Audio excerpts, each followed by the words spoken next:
ცაში წითელი სინათლე ციმციმებდა. თითქოს კოსმოსიდან ვიღაცა სასიგნალის შუბს ანათებდა. სინათლე მკრთალი იყო, მაგრამ საკამარისად შესამჩნევი. რადგანაც ყველანი ამ მოუცნობი მფრინავი ობიექტებით ვიყავით გადაცებულები, ვიცნობთ და კარვებს ისევ შლიდით. სულ 5 დნი ვიყავით, ერთმანეთს მე-4 კლასიდან ვიცნობდით და გადავწყვიტეთ სკოლის დამთავრება ლაშქრობით აღვენიშნა. კარვებს შლიდით, ერთმანეთს ველაპარაკებოდით, წითელი სინათლე კი ხან გამოჩნდებოდა, ხან გაქრებოდა. დათომ პირველმა დაასრულა კარვის გაშლა და გვითხრა, რომ ცეცხლისთვის ტოტების მოსატანად მიდიოდა. დათოსთან ერთად გასულ წელს ბენზინგასამართ სადგურზე მუშაობდი.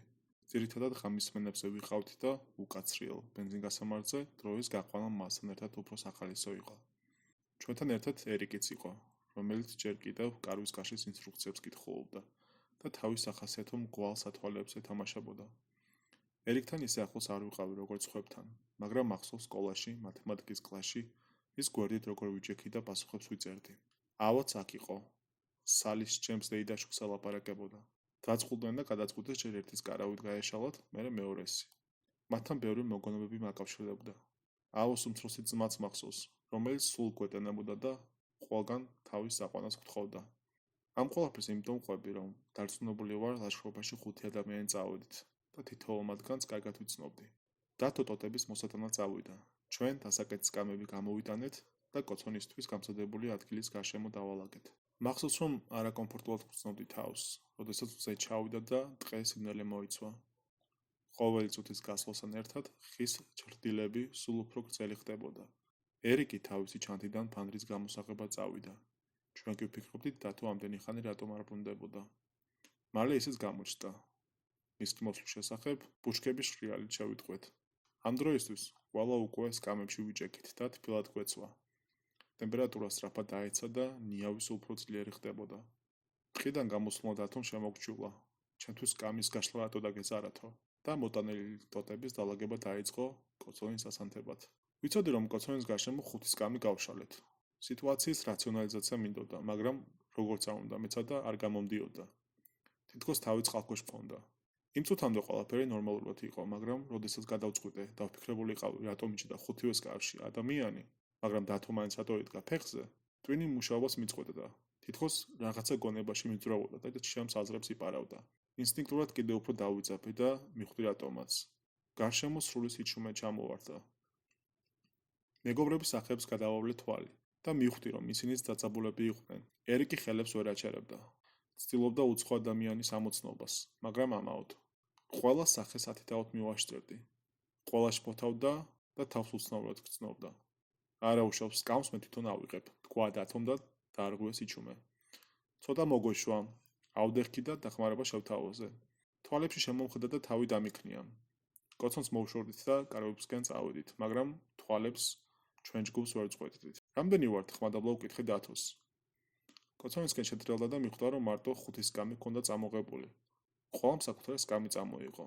სატარებლად მძიმეა და ზედმეტი ტვირთი არ გვჭირდებოდა. 5 ხო? 5 სკამი უნდა იყოს გაშლილი. იპასუხა ცოტა დაბნეული ხმით. შეიძლება რომელიმე სკამი დარჩა, უთხარი. საკითხის პირდაპირ დაყენება არ მინდოდა და ხავს ვერ ვღაუჭებოდი. გრძნობდი, რომ საკუთარ აზრებს ვერ ვაკონტროლებდი. თითქოს სისმარში ვიყავი და დავცურავდი. როგორც კი ვცდილობდი საკუთარი თავისთვის მე-6 ადამიანის ვინაობის შესახებ მეკითხა, ტვინი მეძაბებოდა. მე მგონი მართალი ხარ, თქვა დათომ და უკან კოცონისკენ დავიძარით. როდესაც ჯგუფთან დავბრუნდით, წრეში მოქცეული სკამებიდან 2 თავისუფალი იყო. ერთი ჩემთვის, ერთი დათოსთვის. ყველაფერი ისევ რიგზე იყო. მიუხედავად იმისა, რომ რამდენიმე წუთის წინ სულ სხვანაირად ვფიქრობდით. სალიმ გითხრა, რომ ყველანი დაღლილები იყვნენ და ჯობდა მალე დასაძინებლად წავსულიყავით. დილით ძალიან ადრე გავიღვიძეთ და აქ მოსვლას დიდი ხანი დაჭირდა. ლუდის ბოთლები უკვე დაცლილი იყო, მაგრამ ავამ ახალი მოიტანა. ცეცხლთან ახლოს მივიწიეთ, ლუდს სვამდით და გასულ წელს ვიხსენებდით. ავა რაღაც ისტორიას ყვებოდა.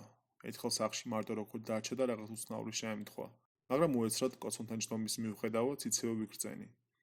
რამდენიმე წამის წინ თავს კარგად და უსაფრთხოდ ვგრძნობდი, მაგრამ ყველაფერი თავდაყირა დადგა, რადგანაც მივხვდი, რომ მნიშვნელოვანი მომენტი ვერ შევამჩნიე. კოცონი ვინდაანთო? ვიკითხე, სანამ ავა თავის ისტორიას ყვებოდა და ყველა უსმენდა. ხალხი გაღიზიანდა ჩემი უხეშობის გამო, მაგრამ მალევე ვიხვდა, რომ პასუხი არ ჰქონდათ.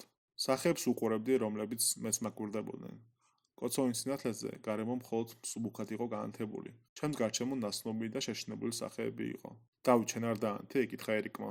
დათომ უარყოფის ნიშნად თავი დააქნია. მე მგონი ჯენის გვერდზე მის დგას იმ ადამიანმა დაანთო, თქვა სალიმ და ჩემსკენ შემოიხედა. თავის სწრაფად შევადრიალე, რომ მეტკინა. საკუთარი გულის ცემა მესმოდა.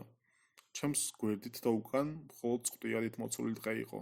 მაღალ ხეებს უყურებდი და თავს ძალიან დაუცველად ვგრძნობდი. მოიცა, მე მგონი, არ ვიცი, თქვა სალიმ, თვალები გაუფართოვდა და კანკალი დაიწყო. გარშემო აჟიტირებულად იყურებოდა. ავა მასთან მივიდა, მხრებზე ხელები დაადო და ეცედა დაეწყნარებინა. მე მგონი, აქაურობას უნდა მოვშორდეთ, თქვა ავამ, ისე რომ ენაებმოდა. ხო, რაღაც რიგზე არ არის და ვერ ხვდები რატომ, თქვა დათომ. ახლა დღეში ძალიან ბნელა. რომ წავიდეთ, შეიძლება დავიკარგოთ, თქვა ვიღაცამ. კი, მე მგონი ღამე ახ უნდა გავატაროთ და ხვალ როგორც კი შევძლოთ წავიდეთ, დაითანხმა ერიკი. ცალ-ცალკე კარვებში არ დავიძინოთ, ასე უფრო უსაფრთხოდ ვიქნებით, თქვა სალიმ და ყველა დავითანხმეთ. მხოლოდ ერთკაციანი კარვები გქონდა წამოღებული, მაგრამ თუ გავიჭირვებდით, ორი ადამიანის ჩაეტეოდა. ასე ღამით მარტო არავინ დარჩებოდა. ყველა წყვილება დავიყავით. მე დათოსთან ერთად ვიყავი, სალი როგორც ყოველთვის ავასთან. ერიკი წუწუნებდა, რომ მეწყვილე არ ყავდა, მაგრამ უთხარით რომ ცდებოდა. არ გვეთანხმებოდა. რაღაც მომენტში ჩვენს გავიაზრეთ, რომ მარტო ხუთნი ვიყავით, შესაბამისად მეწყვილე მართლა ვერ ეყოლებოდა. ერთ წრედ შევიკარით. სულ რატომ ფიქრობთ, რომ ექვსნი ვართ? იკითხა ერიკმა. სიცივის მიუხედავად შუბლიდან ოფლის დიოდა. კინაღამ სულ მარტო დავტოვეთ, რადგან გვეგონა, რომ კიდევ ერთი ადამიანი გვყავდა. თვალები დავხუჭე და ვცდილობდი თავში წარმომედგინა ყველანი ვინც აქ ვიყავით. თავი მისკდებოდა, მაგრამ არ ვეშვებოდი. აქ ვართ მე, დათო, ერიკი, ავა, სალი და სახელების ხმასთან ერთად ადამიანისკენ ვიშვერდი თითს. როდესაც სალის გავწდი, ცუდად გავხდი და გადმოვარწყიე. თავის მარცხენა მხარე ისე მტკიოდა, თითქოს ვიღაცამ დანა ჩამარჯო. თვალებში წესიათ ვერ ვიხედებოდი. დათო დამეხმარა, ხელი მომკიდა, რომ არ დავარნილიყავი. ხმის ამოღების გარეშე კარვებისკენ დავიძარით. სანამ ვიღაცა კოცონს აქრობდა. მე და დათო კარავში შევიდით. გარეთ დარჩენილი 4 ადამიანი კი ლაპარაკობდნენ რა გაეკეთებინოთ. თავი ისევ მისკდებოდა და მხოლოდ საუბრის ნაწყვეტები მესმოდა. სალიმ ჯგუფს შესთავაზა 3 კარავი ისე განეთავსებინათ, რომ მათი შესასვლელები ერთმანეთის პირისპირ ყოფილიყო.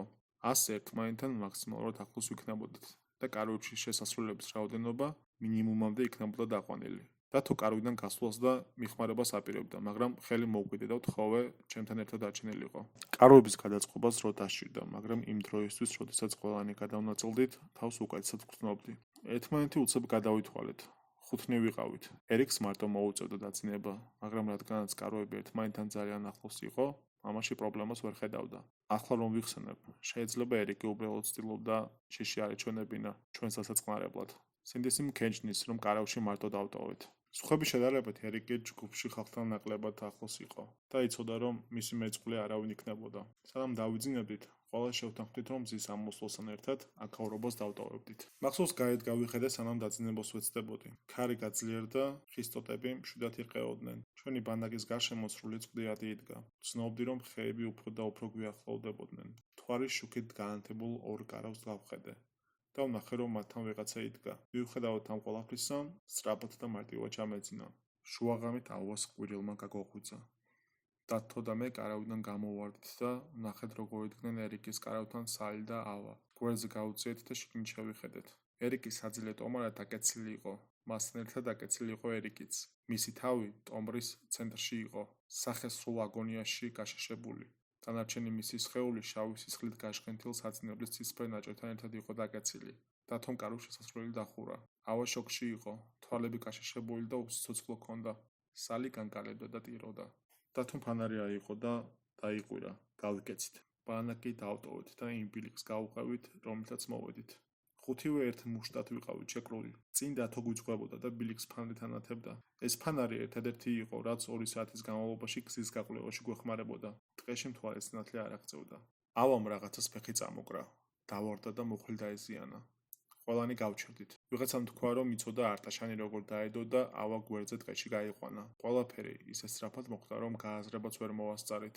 სალი აპირებდა ავას დადევნებოდა, მაგრამ დათო მის გაჩერებას ეცადა. მაინც დაუძვრა ხელიდან და ავას ყვირილის ხმებისკენ გაიქცა. მეც დავაპირე, ავდევნებოდი, მაგრამ დათომ გამაჩრია და შემაჯანჯყარა. მითხრა, აქაურობას უნდა გავეცალოთო. ყოყმანობდი, მაგრამ როგორც კი სალის ყვირილი უეცრად შეწყდა, გავიკეცი. დათო და მე ბილიკს მივუყვებოდით. ვცდილობდით მანქანისთვის მიგვეღწია. სხვა არაფრის გაკეთება არ შეგვეძლო. რაღაც მომენტში ბილიკზე სამნი მივირბოდით. მე და დათო მხარ და ვიღაცა ჩვენს უკან ძალიან ახლოს. დათო ჩვენს უკან ვიღაცა არის. დავიძახე. ფეხები მეწოდა და გული ამოვარდნაზე მქონდა. დათომ შემომხედა. დაბნელობა ჯერ შიში გადაეზარდა, მერე ბრაშში. ითხრა გაიქეციო და ჯიბის დანა ამოიღო. მანქანის გასაღები მომცა, რომელიც კინაღამ ხელიდან გამივარდა.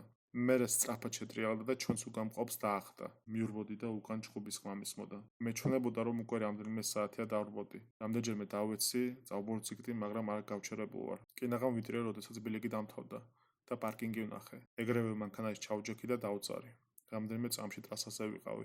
ახლა მანქანა გზის პირას ყავს გაჩერებული და ამას ვწერ. მობილურმა სიგნალი ისევ დაიჭირა და პოლიციაში დავრეკე. ეცადე მომხდარი ამეხსნა. მე მგონი არ დამიჯერეს, მაგრამ ჩემსკენ მანქანა მაინც გამოუშვეს.